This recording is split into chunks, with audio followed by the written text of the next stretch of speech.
Deine Glaubenssätze sind meistens nicht von dir selber.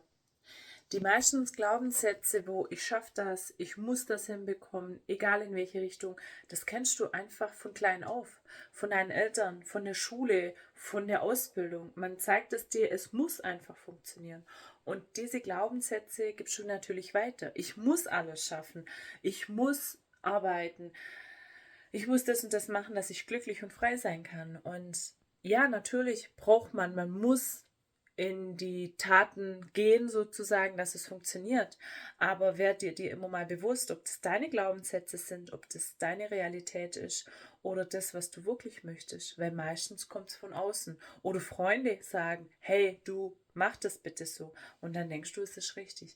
Also überleg dir das und geh mal in dich, ob das wirklich das ist, was du möchtest. Und setze dir deine Träume, deine Ziele.